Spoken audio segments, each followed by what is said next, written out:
नमस्कार, आपके साथ मैं हूं विद्यानाथ झा। न्यूज नेशन आप देख रहे हैं। मजहब के नाम पर घिनौना खेल, कभी मोहब्बत के नाम पर तो कभी किसी की मजबूरी का फायदा उठाकर, वो भी हर शहर, हर गली, हर मोहल्ले। जी हां, हम बात कर रहे हैं धर्म परिवर्तन के नाम पर अंजाम दी जाने वाली उस साजिश की, जिसका सरगना यूं तो सरहद पार बैठा है, लेकिन उसके गुर्गे धर्मांतरण के नाम पर उस गुनाह को अंजाम दे रहे हैं, जिसकी गवाही अब हर शहर से मिलने लगी है। हम धर्मांतरण के 7 हॉटस्पॉट से आपको ग्राउंड रिपोर्ट दिखाएंगे, लेकिन सबसे पहले देखिए वो रिपोर्ट जिसे देखकर आप हैरान रह जाएंगे। मजहब का वास्ता देकर संगीन साजिश को अंजाम देने वाले शातिर आखिरकार पुलिस की गिरफ्त में आ ही गए। जी हाँ, उत्तर प्रदेश एटीएस की गिरफ्त में आए ये दोनों शातिर हैं उमर गौतम और जहांगीर आलम। पुलिस हिरासत में आए इन दोनों की सूरत पर न जाएं, क्योंकि इनकी सीरत न सिर्फ शर्मनाक है बल्कि बेहद खौफनाक भी। जी हाँ, मजहब के नाम पर गुर्बत की जिंदगी जीने वालों को अपना निशाना बनाना और फिर उनके धर्म परिवर्तन का संगीन गुनाह करने वाले ये दोनों सरगना की साजिश इस कदर खौफनाक है जिसे सुनकर पुलिस भी हैरान है।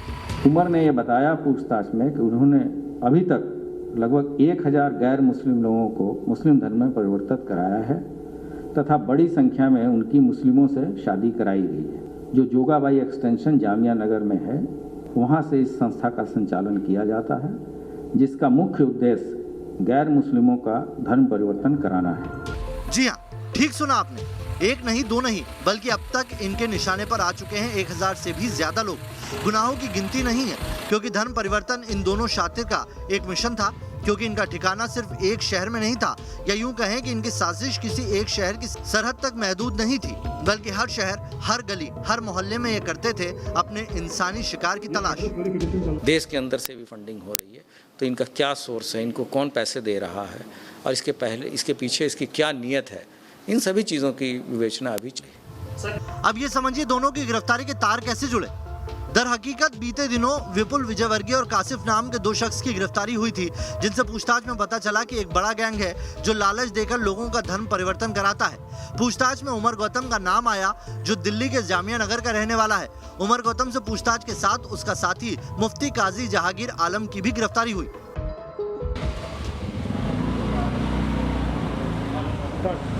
इस समय बाटला हाउस में उमर गौतम के घर पे हम मौजूद हैं और पुलिस जो है तफ्तीश करने के लिए यहाँ पे पहुँच चुकी है। आपको दिखा रहे हैं पहले ये घर को आप देखिए। और दिल्ली पुलिस जो है अब यूपी पुलिस और एटीएस के साथ कोऑर्डिनेट करके अलग अलग ठिकानों पे, जहाँ पे उमर गौतम के ठिकाने हैं, वहाँ पे जा रही है। आप देख सकते हैं वो सामने पुलिस जो है वो यहाँ पर पहुँच चुकी है। 2 पुलिसकर्मी जो हैं अंदर गए हुए हैं, अंदर भी चलते हैं। ये पूरा घर जो है ये अपार्टमेंट्स में बटा हुआ है, सब जगह लॉक लगा हुआ है। तो यहाँ पे जो पुलिस बता रही है कि पूरी तरीके से लॉक लगा। एक बार बात कर लेते हैं जरा।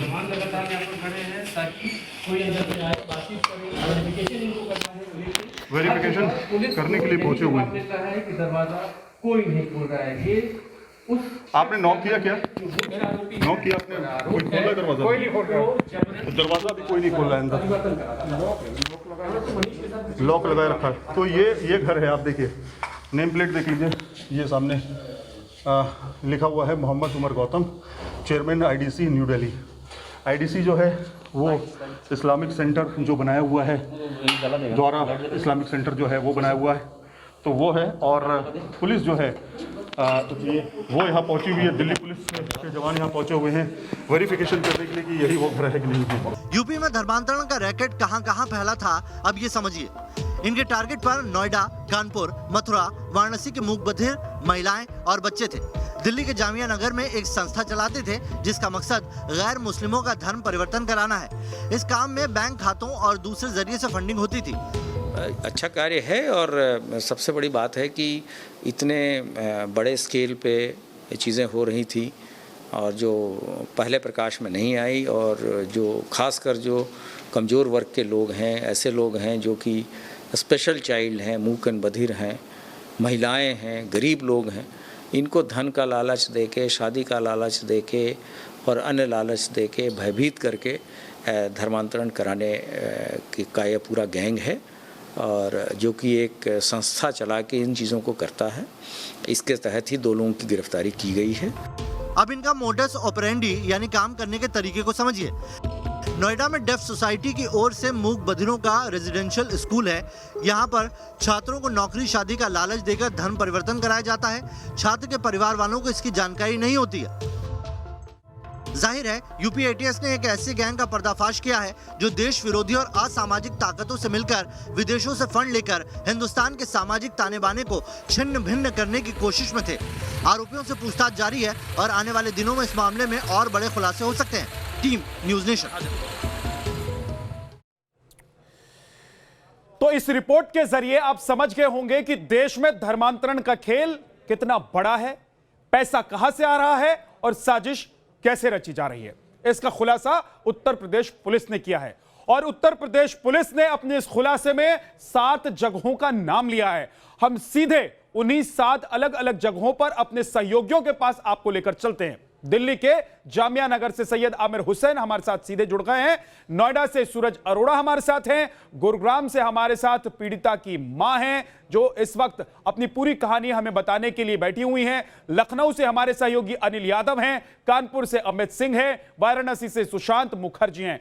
मैं अपने सहयोगियों के पास जाऊं, लेकिन मुझे लग रहा है कि उससे पहले सीधे आप ये सुन लीजिए कि दरअसल जो लोग धर्मांतरण का शिकार हुए हैं उनके परिवार वालों को क्या इस बात का इल्म था, क्या उन्हें पता था कि उनके परिवार के किसी सदस्य को धर्मांतरण के जरिए एक जाल में फंसाया जा रहा है। हम सीधे चलते हैं गुरुग्राम, जहां से पीड़िता की मां और उनके पिताजी हमारे साथ मौजूद हैं। मैं चाहता हूं कि आज चूंकि उत्तर प्रदेश की पुलिस ने पूरे देश को बता दिया है कि ये कितनी बड़ी साजिश है, कैसे कैसे पैसा आ रहा है, लेकिन जो साजिश करता है, जो लोग बैठे हुए हिंदुस्तान में धर्म परिवर्तन कराने के लिए, वो अपना शिकार लोगों को कैसे बनाते हैं, आप लोग ये बताएं।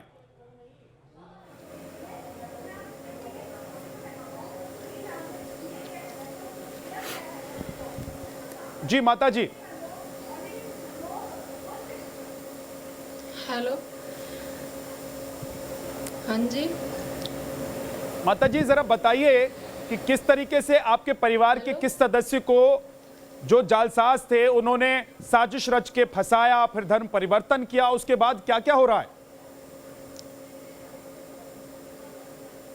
जी, ये मेरा बेटा है मन्नू यादव और ये पढ़ता था स्कूल में और स्कूल से ही इसको कोई दोस्त, इसके बच्चे जो मुस्लिम हैं, एक शकील अली है और एक वसीम खान है, वो एक गगन है, जो इसको बहका के उधर मतलब लेके गए। इन्होंने कहा है कि भाई वहाँ चलो और नोएडा डेफ सोसाइटी में आपको अच्छी एजुकेशन मिलेगी और जो है अच्छा मतलब अच्छी जॉब मिलेगी। मेरे बेटे ने मेरे को बताया कि मम्मी मैं नोएडा डेफ सोसाइटी ज्वाइन करना चाहता हूँ, वहाँ अच्छी मेरे को एजुकेशन मतलब इंग्लिश मेरे को ज़्यादा मिलेगी और मैं अच्छी जॉब नौकरी भी करूँगा।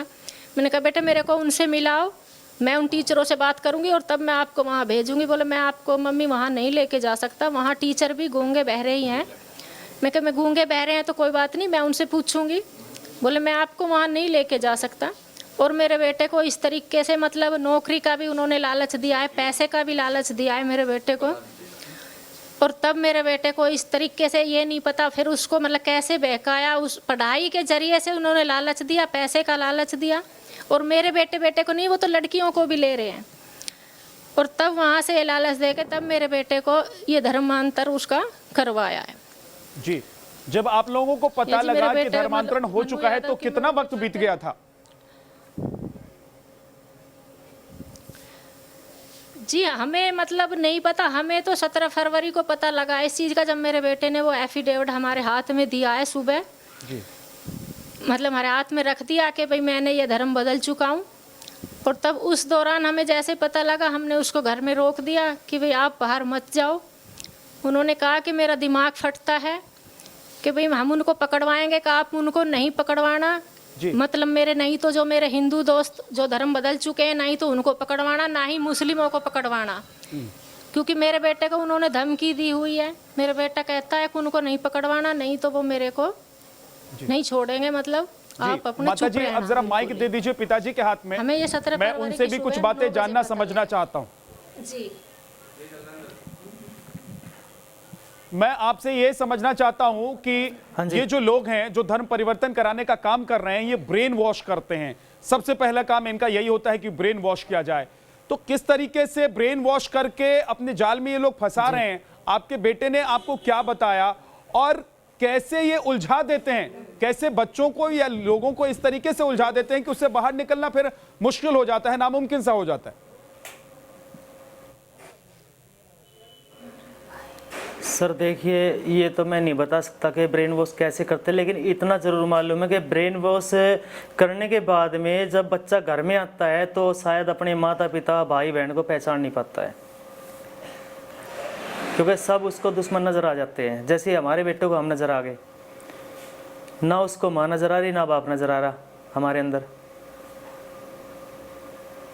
जी, आपका बेटा क्या कहता है जब उसका धर्म परिवर्तन हो गया, उसका अब उस ब्रेन बारे वॉश में हो गया, क्या तो घर लौटा तो उससे बात हुई, क्या कहता आपका बेटा? सर बेटा तो यही कहता है कि भाई मैंने तो मुस्लिम धर्म ले लिया, मैं उसी धर्म में रहूँगा, और हिंदू धर्म में तो परेशानी है, मुस्लिम धर्म ठीक है, मैं 5 टाइम की नमाज पूरे मतलब नमाज करूँगा, सारे काम इस तरह से करूँगा जिस तरह मुस्लिम करते हैं। जी, आपका बेटा क्या बालिग है या नाबालिग मैं है? तो मुस्लिम धर्म में जाके विदेश जाऊँगा, वहाँ पे जाके पैसे। सर बालिग है, लेकिन हैंडीकैप है, गूंगा बहरा, डेफ एंड डम। और जब धर्म परिवर्तन हुआ तो बालिग था या नाबालिग था? उस टाइम भी 18 प्लस था, लेकिन अभी इसी साल की बात है। लेकिन गूंगा बहरा, जिस बच्चे को, ध्यान से सुनना मेरी बात, जिस बच्चे को अगर आप अपना नाम बताओगे, इंग्लिश में लिख के दोगे, हिंदी में ट्रांसलेट नहीं कर सकता, क्या धर्म परिवर्तन कराएगा, क्या एजुकेशन होगी उसकी, ये सोच के बताइए आप मुझे। जी, जो बच्चा हिंदी में नाम नहीं लिख सकता है, क्या उसका धर्म परिवर्तन हो सकता है? कौन से कानून में लिखा है? जिसको लिखना पढ़ना आता नहीं ढंग से, वो धर्म परिवर्तन हो जाएगा उसका? ठीक है सर, आप हमारे साथ बने रहिए, मैं वापस आप लोगों के पास आऊंगा। लेकिन देखिए, बहुत सारे हमारे रिपोर्टर्स आज उन जगहों पर खड़े हैं, ग्राउंड जीरो पर, जहां के बारे में बताया गया है उत्तर प्रदेश पुलिस की तरफ से कि इन इलाकों में धर्म परिवर्तन हुआ है। सबसे पहले जामिया नगर हमारे सहयोगी सैयद आमिर हुसैन मौजूद हैं, उनके पास चलते हैं। सैयद, हमने आपकी रिपोर्ट देखी, एक घर जहां पुलिस पहुंची हुई थी गिरफ्तार करने के लिए, एक शख्स को उसकी गिरफ्तारी हुई, लेकिन सवाल यह है कि यह पूरा जो नेटवर्क है आईएसआई से लेकर हिंदुस्तान तक, यह काम कैसे कर रहा है?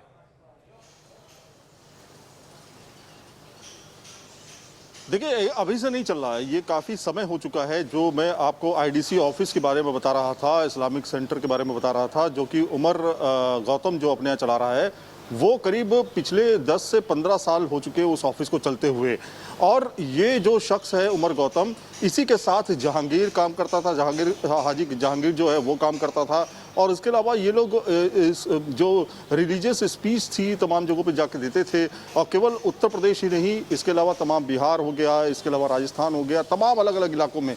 सबसे पहले तस्वीर दिखाता हूँ मैं आपको, ये तस्वीर देखिए, ये तस्वीर है उमर गौतम के घर की, और ये उमर गौतम का घर है। और आप घर देखिए कितना आलीशान घर है, ये घर करीब 4 से 5 मंजिला बड़ा घर है ये, और जिसके टॉप फ्लोर पे यानी कि चौथी मंजिल पे उमर गौतम का घर है ये। और यहाँ से और एक दूसरा ठिकाना जो कि हमने दिखाया था न्यूज़ नेशन पे सबसे पहले, वहाँ पर भी वो आईडीसी सेंटर है, जो इस्लामिक सेंटर है, जो जहाँ से वो ऑपरेट करता था। सब मॉडस ऑपरेंडी की ये होती थी कि ज़्यादा से ज़्यादा लोगों के बीच में जाते थे, ये ऐसे इलाकों में जाते थे जहाँ शिक्षा बहुत ज़्यादा नहीं थी, और वहाँ पे जाकर के जो गरीब तबका था ख़ासतौर पे, और ख़ासतौर पे जो स्पेशल लोग थे, उनके पास जाते थे और उनसे बातचीत करते थे, और उनके पास एक मैसेज देते थे और उनसे कहते थे कि आप हमारे साथ जुड़िए। तो वो पैसे की लालच में कहें या फिर तमाम दूसरे तरीकों से उनके साथ जुड़ते थे। तो एक बड़ी संख्या हो गई थी, 1000 से ज़्यादा तो नाम अभी सामने आ चुके हैं, लेकिन बहुत सारे ऐसे लोग हैं अभी तो राज खुलने शुरू हुए हैं, अभी तो पर्दा उठा है, अभी तो कई चेहरे सामने आए हैं और बहुत सारे चेहरे सामने आने बाकी हैं। सूरज अरोड़ा नोएडा से हमारे साथ हैं। सूरज, उत्तर प्रदेश पुलिस ने आज नोएडा का भी जिक्र किया, तो क्या नोएडा में भी ये जाल फैला हुआ है? क्या नोएडा में भी लोगों का धर्म परिवर्तन हुआ है, और हुआ है तो कितनी बड़ी संख्या में हुआ है? कैसे ये लोग हैं? क्या ये लोग भी गूंगे बहरे हैं? निश्चित तौर पर विद्या, मैं आपको तस्वीरों के माध्यम से सबसे पहले दिखाता चलूं, ये पॉश सेक्टर है, सेक्टर 117 नोएडा का, और यहाँ तमाम बहुमंजिला इमारतों के अलावा अगल बगल जो हैं घर हैं, रिहाइश है, और डेफ सोसाइटी की बिल्डिंग जो है वो यही है, और इसी बिल्डिंग का जिक्र भी किया गया। और यहीं जो मूक बहादुर जो लोग हैं, जो बच्चे हैं, वो यहीं शिक्षा लेते थे। अभी कोरोना की वजह से हम लोगों ने अंदर भी हम लोग गए, अंदर का मुआयना भी हम लोगों ने किया। अभी बिल्डिंग खाली है, लोग नहीं हैं, लेकिन दो लोग हमें ज़रूर ऐसे मिले जो रिसेप्शन पे बैठे थे, लेकिन वो बात नहीं कर सकते थे, सुन भी नहीं सकते थे, मूक बहादुर थे। लेकिन उनसे हमने कुछ जानने की ज़रूर कोशिश की कि किस तरह से यहाँ चलता है और किस तरह से बच्चे जो हैं वो क्यों नहीं है यहाँ पे। उन्होंने कोरोना का हवाला दिया कि अभी बीमारी चल रही है, इस वजह से बच्चे यहाँ पर नहीं हैं। लेकिन जिस तरह से ये खुलासा हुआ है, निश्चित तौर पर ही अभी दो नाम ज़रूर सामने हैं, दो लोगों के, लेकिन ये संख्या और ज़्यादा बढ़ भी सकती है, क्योंकि अभी जैसा आपने कहा कि मात्र शुरुआत भर है, इसके बाद कई अहम खुलासे हो सकते हैं। ऐसे में संख्या कितनी है वो एग्जैक्ट आंकड़ा जो है वो जरूर सामने आ सकता है। लेकिन हैरानी और परेशानी की बात ये जरूर है कि लखनऊ चल लेते हैं, क्योंकि देखिए ये पूरा मामला जो है, इस पूरे मामले का जो खुलासा है वो उत्तर प्रदेश से हुआ है। लखनऊ में जो बातें आज पुलिस अधिकारी ने कही, अनिल यादव, सवाल ये है कि जब से योगी आदित्यनाथ उत्तर प्रदेश के मुख्यमंत्री बने हैं तब से इस तरह के मामलों में काफी सख्ती हुई है, और इस तरह से जो बाहर से फंडिंग होने वाली चीजें थी उन पर भी काफी काबू पाया गया है। लेकिन ये वो लोग हैं जो इतनी हिम्मत जुटा रहे हैं कि योगी आदित्यनाथ के प्रदेश में बैठकर इतनी बड़ी साजिश को अंजाम दे रहे हैं। बिल्कुल, ये देखिए यूपी सरकार लव जिहाद के खिलाफ भी कानून लाई है, इस तरह के जो कन्वर्जन हो रहे हैं अवैध रूप से उनके खिलाफ भी कानून लाई है। सख्ती यूपी सरकार पूरे देश में सबसे ज़्यादा दिखा रही है इस तरह की गतिविधियों पर, लेकिन उसके बावजूद ये खुलासा काफ़ी चौंकाने वाला है। और देखिए ये यूपी सरकार और यूपी पुलिस की सक्रियता है कि एटीएस ने इस घटना का भंडाफोड़ किया, ना कि देश की किसी दूसरी एजेंसी ने।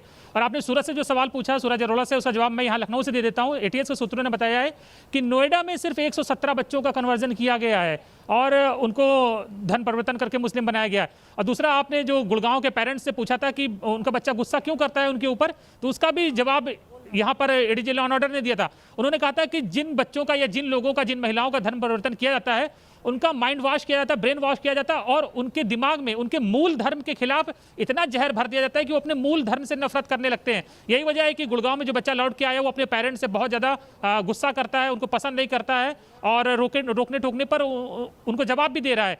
तो ये इनके काम करने का तरीका है कि साम दाम दंड भेद जैसे भी हो, बस इनको ज़्यादा से ज़्यादा लोगों को कन्वर्ट करके मुसलमान बनाना है। पैसा इनको ISI से मिल रहा है, बदनाम एजेंसी है पाकिस्तान की, वहाँ से आ रहा है। गल्फ में बैठे कुछ देश विरोधी जो तत्व हैं वो भी इनको पैसा भेज रहे हैं, यानी पूरी दुनिया से इनको पैसा आ रहा है। बस मकसद ये है कि ज़्यादा से ज़्यादा आप लोगों को मुसलमान बनाइए। और अब ये किस मकसद से कर रहे हैं, हालांकि एटीएस ने कहा भी है कि जिन लोगों का माइंड वॉश किया जाता है उन्हें फिर देश विरोधी गतिविधियों में इस्तेमाल भी किया जाता है, उनका यूज़ किया जाता है कि देश के खिलाफ काम करवाने में। तो अभी खुलासा होना शुरू हुआ है और अभी कड़ियाँ जब खुलेंगी तो निश्चित ही अभी बहुत से लोग पकड़े जाने बाकी हैं, क्योंकि ये छोटा मोटा गैंग नहीं है, ये बहुत बड़ा इंस्टीट्यूट है और ये बहुत सालों से काम कर रहा है। हर साल ये 250 से 300 लोगों को मुस्लिम बनाते हैं। बिल्कुल, और इसीलिए हम आज का सबसे बड़ा जो अपना बुलेटिन है, कार्यक्रम है, वो इस पर दिखा रहे हैं, क्योंकि आज आपकी आंखें खुले, आप देखें कि हिंदुस्तान में, उत्तर प्रदेश में कैसे हजारों की संख्या में लोगों का धर्म परिवर्तन कराया जा रहा है। और धर्म परिवर्तन पर जब भी बात होती है तो लोग कहते हैं कि हिंदू मुसलमान हो रहा है। हिंदू मुसलमान नहीं, आज उत्तर प्रदेश के अधिकारी, पुलिस अधिकारी, बड़े पुलिस अधिकारी, एडीजी लॉ एंड ऑर्डर ने बताया है कि प्रदेश में कौन कौन सी जगहों पर, कौन कौन से इलाकों में कितने लोगों का धर्म परिवर्तन हो चुका है, कितने ऐसे बच्चे हैं, कितने ऐसे लोग हैं जिनका माइंड वॉश किया जा चुका है, जिनके मन में उनके धर्म के लिए नफरत भरी जा चुकी है। और उन्होंने बताया है कि ये पैसा कहां से आ रहा है, ISI से आ रहा है, और पैसा यहां पहुंच रहा है, गुर्गे यहां बैठे हुए हैं, साजिश रचते हैं, लोगों को अपनी जाल में फंसाते हैं और उसके बाद उनका धर्म परिवर्तन करा देते हैं। वाराणसी भी मैं आपको लेकर चलूंगा और साथ ही कानपुर भी लेकर चलूंगा, लेकिन उससे पहले धर्म परिवर्तन के नाम पर खेले जा रहे घिनौने खेल के माहिर और शातिर खिलाड़ी सरहद पार से अपने कारगुजारियों को कैसे अंजाम दे रहे हैं, यह हम आपको दिखाने जा रहे हैं। हम ये सब यूं ही नहीं कह रहे हैं, बल्कि अब जरा सुनिए उस शख्स की जुबानी जो दे रहा है उस गुनाह की गवाही जिसे अंजाम दिया जा रहा है विदेशों से, ISI के पैसों से। उत्तर प्रदेश में धर्मांतरण कराने वाली गैंग के खुलासे के बाद एक नाम सामने आया, एक आदित्य गुप्ता। ये वही बच्चा है जो कि मूक बधिर है और इसका भी बाकायदा धर्मांतरण कराया गया। इनके पिता राकेश हमारे साथ मौजूद हैं, हम उनसे बात करते हैं।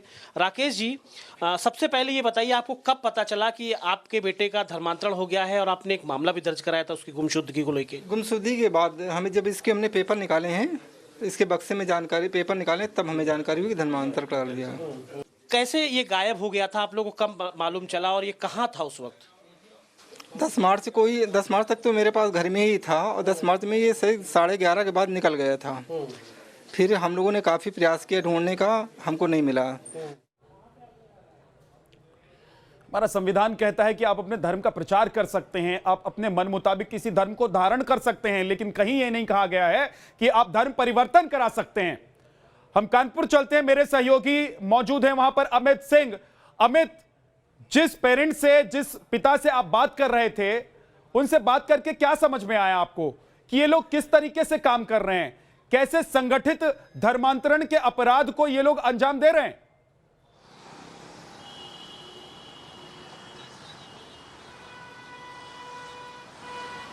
बिल्कुल विद्या, आपने जैसा साफ कहा कि एक बड़ा गिरोह है इस पूरी जो पूरा कार्य किया जाता है, इसके पीछे एक नेक्सस है। हमारी कुछ देर पहले इनके पिता से बात हुई, उसके बाद इनकी मां से बात हुई। दरअसल जिसके बारे में बात हो रही है, आदित्य, जो पीड़ित है, उसने अब अपना नाम अब्दुल रखा है। और आप खुद सोचिए कि ब्रेन वॉश इतना इन लोग का ज़्यादा होता है कि आज घर वापस लौटने के बाद भी आदित्य 5 वक्त की नमाज पढ़ता है। अपने घर वालों को वो कुछ नहीं समझता, उसके लिए हिंदू धर्म को लेकर उसके दिमाग में बहुत जहर बो दिया गया है और लगातार वो दबाव डालता है अपने परिवार वालों से कि उसका नाम आदित्य न बुलाकर उसको अब्दुल के नाम से पुकारा जाए। इससे समझा जा सकता है कि मुस्लिम धर्म को लेकर उसके मन में कितनी कट्टरता भर दी गई है कि उसको अब बाकी कोई धर्म नहीं दिख रहा है। उसकी मां का यह भी दावा है कि वो 5 वक्त की नमाज पढ़ता है और साथ ही साथ वो ये कहता है कि 1 साल बाद वो अपने साथियों के पास वापस चला जाएगा। सोशल मीडिया से ऐसे लोगों के वो संपर्क में आया था। और सबसे महत्वपूर्ण बात विद्या, जो व्यक्ति, एक बार वाराणसी का रुख करना जरूरी है। सुशांत मुखर्जी हमारे साथ वहां पर मौजूद हैं, शिव की नगरी है। सुशांत, वाराणसी में भी ये सब हो रहा है? देखिए, वाराणसी में भी ये हो रहा है विद्या जी। सबसे बड़ी बात ये है कि जो मानसिक रूप से जो डेफ एंड डब बच्चे हैं वो पहले ही टूटे हुए हैं और उनको निशाना बनाना, ये जाहिर सी बात है, उनको एक वेपन की तरीके से इस्तेमाल करना है। सिर्फ धर्मांतरण तक ही ये मामला सीमित नहीं है। इन बच्चों को किस तरीके से वो लोग जो धर्मांतरण करा रहे हैं वो देश विरोधी गतिविधियों में शामिल करें, यही इनका मुख्य मकसद रहा है। और जैसे ये खबर आई है वैसे ही वाराणसी के सभी लोग बहुत ही ज़्यादा इस समय अचरज में है कि बनारस जैसे धार्मिक नगरी में इस तरह का खेल हो रहा है और किसी को इसकी भनक भी नहीं लग रही है उन बच्चों पे जो कि डेफ एंड डम है। हमारे साथ कुछ लोग हैं, उनसे ही बात करते हैं। ये बताइए कि जिस तरीके से खबर आई है, कितना चौंकाता है? बनारस के वासी हैं आप लोग। ये बहुत ही निंदनीय घटना है हिंदू समाज के लिए।